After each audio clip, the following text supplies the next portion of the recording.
Pendant que les gens rentrent, je voudrais vous demander d'applaudir très fort Christian Assoun, parce que c'est un homme lui aussi très courageux, très très courageux.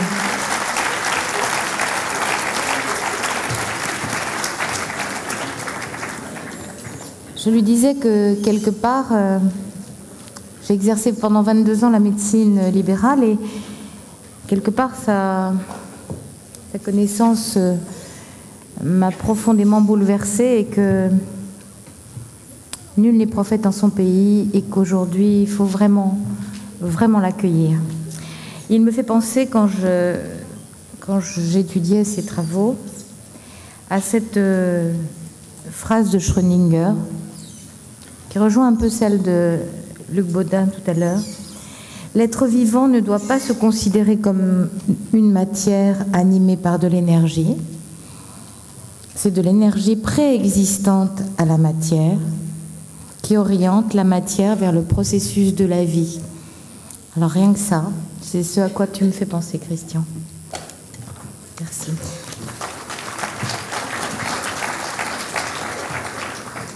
Et je vais dire tout son pédigré. Le professeur Dr Assoun possède la formation de physicien dans la spécialité spectroscopie atomique. J'avais à cause de lui acheté un spectroscope atomique qui m'a ruiné, mais enfin, je ne lui en veux pas. Il a été conseiller scientifique à la NASA, il est nommé professeur de physique à la faculté de médecine de Nice, en ex-Yougoslavie, oui, nul n'est prophète en son pays, il valait mieux se tirer, et ensuite enseigne la biophysique à la faculté de médecine de Paris 13 quand même. Merci. Alors son sujet, la médecine quantique intronique et la protection nucléaire pour notre biologie. Merci. Ok. Merci d'être venus tous de si loin et nombreux. À la suite des exposés des collègues, je suis sans voix, mais pas sans voix OIE. Je pense que les physiciens sont considérés comme des avant-gardistes ou des trouble-fêtes. Une petite anecdote avant de commencer cette conférence. En 91, par le biais des relations personnelles, j'ai rencontré Kalu Rinpoche. Et il a pris ma main, parce que j'étais en crise, comme tout un chacun. Cela arrive dans la vie. Et il m'a dit, non, ne t'engage pas sur le chemin de la spiritualité, reste en physique, tu es meilleur. Alors, j'ai suivi à la lettre la réponse du maître, et c'est vrai qu'il avait raison.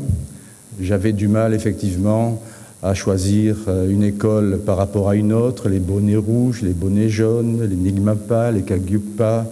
Bon, c'était pas ma voie, mais je la ressentais comme une partie de la médecine primordiale.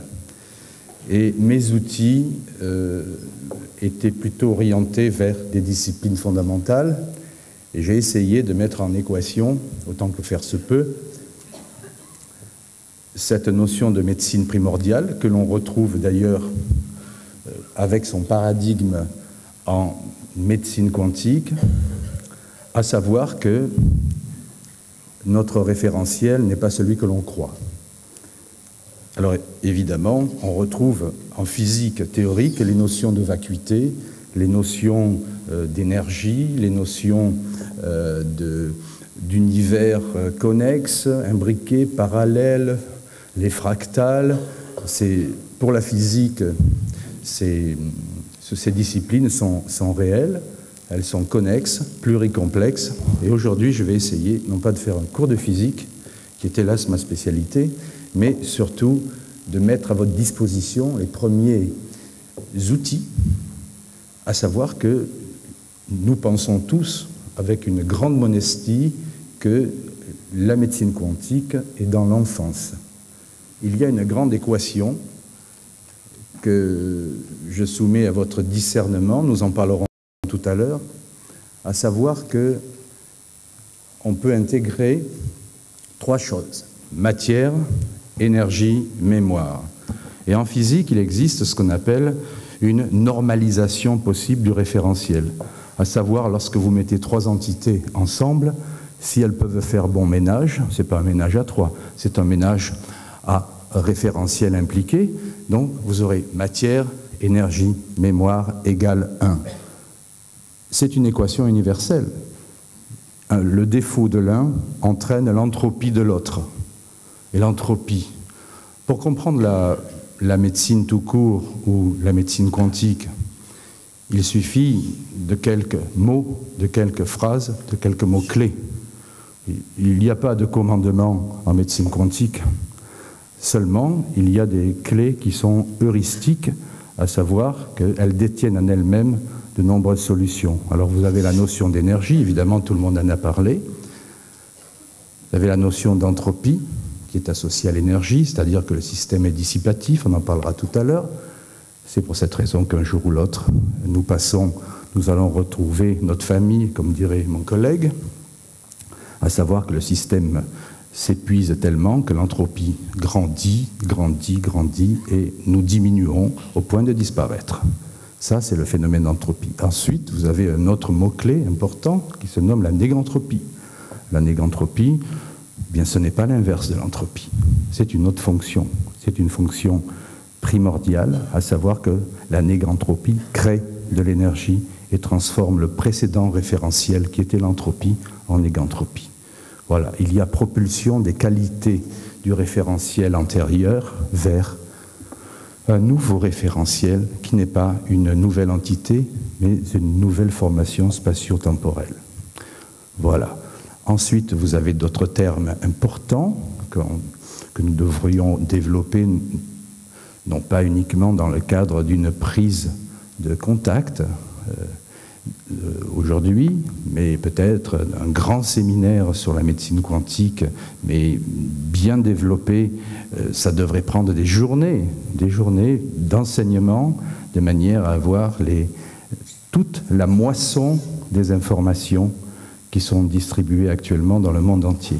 À l'époque où on s'occupait de médecine quantique, avec Dostromont, cela commence en 1979, fait un bail donc. Il y avait très peu de chercheurs, nous devrions être à peu près une quarantaine, y compris Lee, y compris Pop, et votre serviteur, et puis d'autres. Il y avait très peu de chercheurs qui s'occupaient de ce type de médecine. Il y avait les Russes. Les Russes ont fait un travail colossal. Les Russes, les Ukrainiens ont fait un travail colossal en médecine quantique. On parlera tout à l'heure de la possibilité de fédérer tous ces efforts. Voilà. Parce qu'il ne faut pas que l'expérience quantique soit une expérience vouée à une curiosité, mais qu'elle devienne une discipline aussi dure que l'homéopathie, qui d'ailleurs a une partie de médecine quantique en elle. On en parlera peut-être tout à l'heure si j'ai un peu de temps. Alors, les mots-clés, l'état de plasma. Voilà. Comme c'est curieux, les biologistes parlent des plasmas. Les physiciens aussi, c'est une déformation professionnelle dans ce cas. Et puis vous avez la notion de lumière, la notion de radiation, la notion de champ électrique, magnétique, électromagnétique, et puis le temps.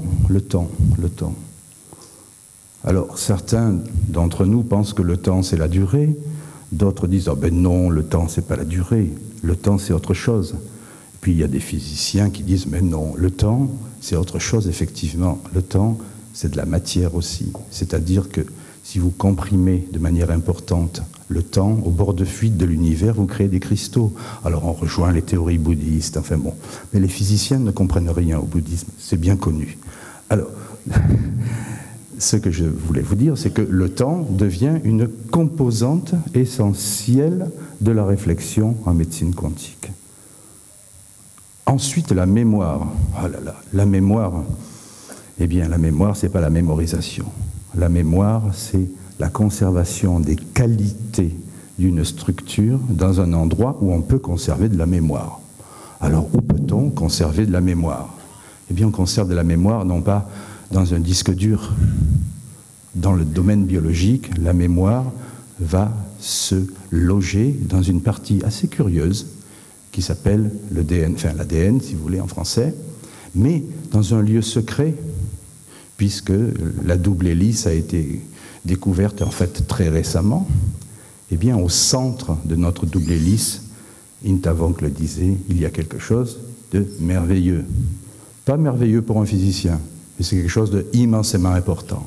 Eh bien, c'est le plasma d'hydrogène, c'est-à-dire que l'appariement des bases AGTC, NOH, eh bien, ces liaisons hydrogène sont très, très importantes.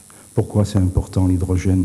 C'est très simple, parce que l'hydrogène est le premier élément structuré de notre univers connu, vous verrez qu'il y en a d'autres, et que son équation, par la fameuse Schrödinger, est facilement exploitable au niveau de son formalisme. Par contre, quand on rentre dans les hydrogénoïdes, on verra tout à l'heure avec le tableau de Mendeleev, ce sont des équations insoutenables, même pour les physiciens.